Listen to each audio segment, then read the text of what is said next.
যাচ্ছে আলহামদুলিল্লাহ। একদিন ওই রাজ দরবারের একজন মন্ত্রী আসছে, এবার ওই রাজার একজন এমপি সাহেব, তার চোখে সমস্যা, সে আসছে, এসে বলছে যে আমার এই চোখের সমস্যা, আমার চোখটাকে ভালো করার দরকার। সে বলছে যে আপনি আল্লাহর প্রতি ঈমান নিয়ে আসেন, আমি আল্লাহর কাছে দোয়া করব, আপনি ভালো হয়ে যাবেন। এবার সে আলহামদুলিল্লাহ ঈমান নিয়ে আনলো এবং সে ভালো হয়ে গেল। এই ভালো হয়ে যাওয়ার পরের দিন যখন সে আবার ওই পার্লামেন্টে গিয়েছে আর কি, ওদের তৎকালীন রাজদরবারে, এবার রাজা ওকে দেখে বলছে যে তোমার তো চোখ অন্ধ ছিল, কিভাবে শেফা লাভ করলে? তো সে বলে না কিভাবে শেফা লাভ করলো, সে বলতে চাচ্ছে না। তো এক পর্যায়ে তাকে খুবই পিটুনি দেওয়া হচ্ছে, রিমান্ডে নিয়ে গিয়ে কঠিন মাইর দেওয়া হচ্ছে। এক পর্যায়ে সে মারের যন্ত্রণা সহ্য করতে না পারে বলে ফেললো যে ওই বাচ্চা, তার কাছে গিয়ে আমি আরোগ্য লাভ করেছি এবং সে আমাকে বলেছে যে তার রবের প্রতি ঈমান নিয়ে আসতে, তাহলে আমি শেফা লাভ করবো। এই বাচ্চা এখন বলছে ফেরাউনের মতো যে আয়না রব্বুকুমুল আ'লা, আমি তো তোমাদের রব।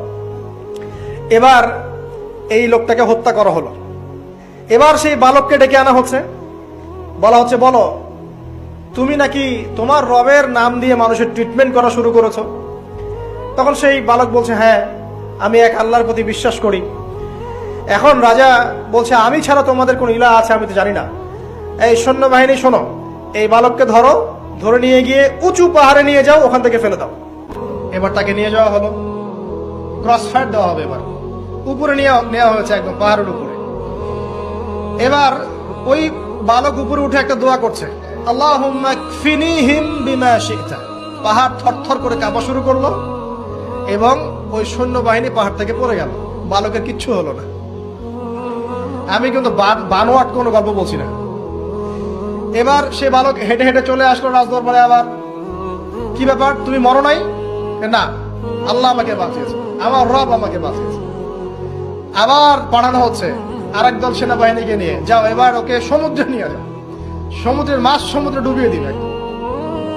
আবার সে ওখানে গিয়ে বলল আল্লাহুম্মা কফিনিহিম বিমা শি'তা, হে আল্লাহ আমার বিপক্ষে যারা আছে আপনি যা দিয়ে ইচ্ছা ওদের বিরুদ্ধে আমাকে সাহায্য করেন। এবার ওই সমুদ্র উত্তাল হওয়া শুরু করলো এবং ওরা জাহাজ থেকে পড়ে গেল।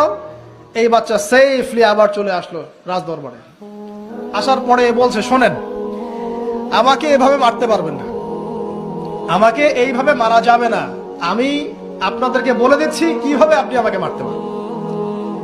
তো বাচ্চা বলছে কিভাবে মারতে পারবো বলো। তখন সেই বাচ্চাটা বলছে যে আপনি সমস্ত এলাকার মানুষকে এক জায়গায় জড়ো করবেন, মানে পুরো নেশনের যত মানুষ সবাইকে একটা মাঠে নিয়ে আসবেন, মাঠের মাঝখানে একটা গাছ রোপণ করবেন বা একটা কিছু স্তম্ভ নির্মাণ